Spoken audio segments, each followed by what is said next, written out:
Primavera P6 almost never works alone. On real projects, it shares data with cost systems, BIM platforms, and other scheduling tools. This lesson shows you how to move project data in and out of P6 reliably, and how these integrations keep your schedule in sync with the whole project ecosystem.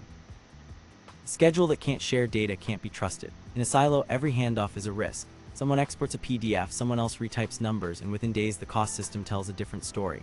Integration ends that. It creates one reliable source of truth that flows automatically across tools, eliminating version conflicts, rework, and reporting errors. No manual reentry needed. That's why integration matters. This lesson covers 3 integration areas. First, the XER and XML file formats for exporting and importing P6 project data between schedulers. Second, linking activities to cost systems so budgets and actuals stay aligned. Third, a practical overview of how P6 connects with BIM for 4-dimensional planning. Start with the XER format. This is P6's native exchange format, and it's the most reliable way to move a complete project between 2 P6 environments. Understanding how it works will save you from data loss and import errors. It's the core of seamless data exchange. An XER file holds much more than just a task list. It carries the entire project package, the EPS node, project details, every calendar, all task durations, logic relationships, constraints, resource assignments with their rates and budgets, and any approved baselines you have saved. When you hand someone an XER, you're giving them the complete schedule environment, not just a snapshot. It includes project structure, activity details, relationships, cost data, and baselines all in one file. Exporting is simple. Go to File, choose Export, and pick the XER format. P6 then lets you select one project or several, useful when you're managing a multi-project portfolio. After that, name your file clearly. Include the date and project code so everyone knows what it is. Save it somewhere your recipient can access. That naming habit prevents version confusion down the line. Importing follows the same menu path in reverse. The critical step is mapping the incoming project to the right EPS node. If you skip that, the project lands in the wrong part of your enterprise structure. After mapping, P6 shows a conflict log.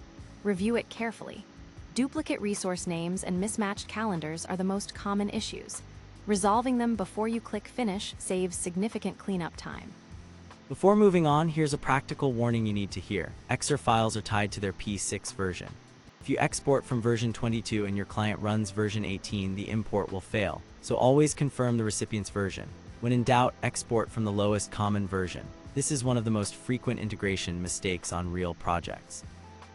Now look at XML. Where XER restricts you to P6 transfers, XML opens up to a much wider range of external tools. It's the format you pick when the other system isn't P6. XML structures data in a universal way, letting third-party applications read and write it without version conflicts. Use XER when both ends of the transfer are running P6. It keeps the full data model, including P6 specific fields that XML won't carry.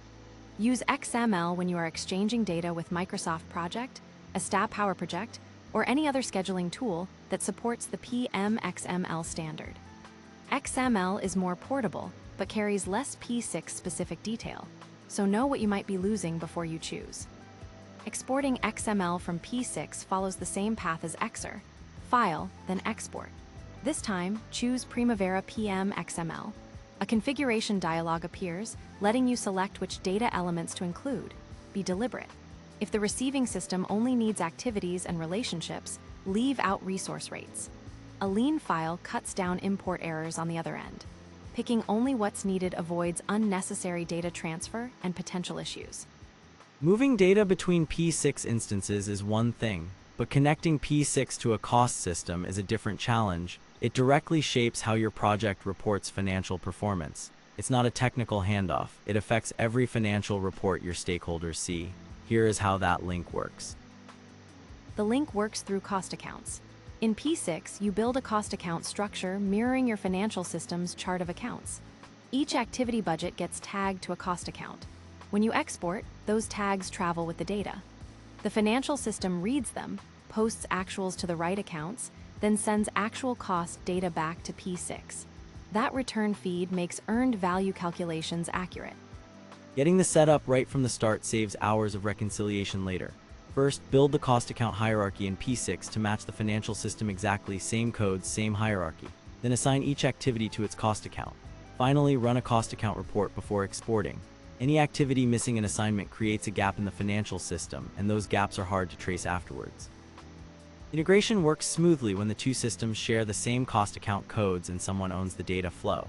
It falls apart when codes drift over time, when rates are maintained in both systems independently, or when someone decides to manually re-enter data instead of using the export. Set up a single source of truth for rates early from the start and protect it. The last integration area is BIM. Connect a building information model to your P6 schedule, and you create what's called four-dimensional scheduling. The fourth dimension is time. Here's what that means. Here's what that means in practice. Every physical component in a BIM model carries a unique identifier. P6 schedule lists every single activity and its precise timing. Link the two, and each component directly ties to the exact activity that installs it. The result: a simulation where you can clearly watch the building grow day by day in real time, according to the schedule. That simulation is a powerful way to identify sequence conflicts before they happen on site. Export the schedule from P6 as an XER or XML file. Tools like Navisworks and Synchro Pro import those directly. Once imported, map each activity to the model objects it represents. You can do this manually or with automated rules based on naming. After mapping, run the simulation. Watch for objects appearing before their predecessor activities finish. Those are sequence errors. Catching them in the model is far cheaper than on site. Integration quality comes down to discipline. Agree on an update frequency, typically aligned with your schedule update cycle. Use consistent naming conventions from the start so automated mapping doesn't break when new activities are added.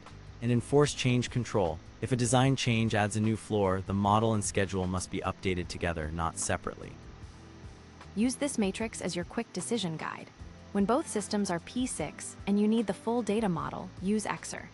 When the receiving system is not P6 but requires complete schedule data, XML is the format to choose. For BIM tools and cost systems that only pull specific data elements, either XML or a direct API connection will do. Knowing which format to reach for first saves time and prevents import failures. Here's what to remember. XER handles P6 to P6 transfers with full data fidelity, but check version compatibility first.